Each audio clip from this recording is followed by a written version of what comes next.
மகா சிவராத்திரி ஈசனுடன் ஓர் இரவு சத்குருவுடன் கொண்டாடுங்கள். மார்ச் 8 நேரலையில்.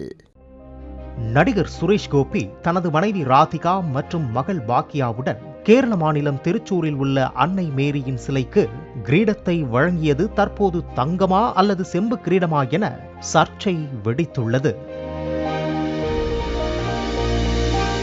நடிகர் சுரேஷ் கோபியும் அவரது குடும்பத்தினரும் தங்களது மூத்த மகள் பாக்கியாவின் திருமணத்திற்கு சில நாட்களுக்கு முன்பு ஜனவரி மாதம் திருச்சூர் லூர்து மாதா பேராலயத்திற்கு தங்க கிரீடத்தை வழங்கினர். தற்போது அன்னை மரியாவின் சிலைக்கு வழங்கப்பட்ட கிரீடம் செம்பு பூசப்பட்டதாக குற்றச்சாட்டுகள் எழுந்துள்ள நிலையில் கிரீடத்தில் பயன்படுத்தப்படும் உலோகத்தின் தூய்மையை அளவிடுமாறு தேவாலய பாதிரியாரை காங்கிரஸ் கட்சி வலியுறுத்தியுள்ளது.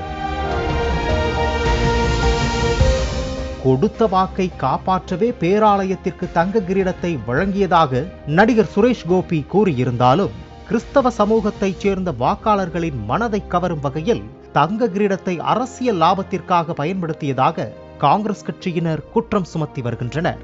இதற்கிடையே சுரேஷ் கோபி 18 கேரட் தங்கத்திலான கிரீடம் செய்யப்பட்டதாகவும் கிரீடத்திற்காக தான் கொடுத்த தங்கத்தில் மிச்சமான தங்கத்தை கூட பொற்கொள்ளர்கள் தன்னிடத்தில் திருப்பி கொடுத்து விட்டதாக தெரிவித்துள்ளார். மகா சிவராத்திரி ஈசனுடன் ஓர் இரவு சத்குருவுடன் கொண்டாடுங்கள். மார்ச் 8 நேரலையில்.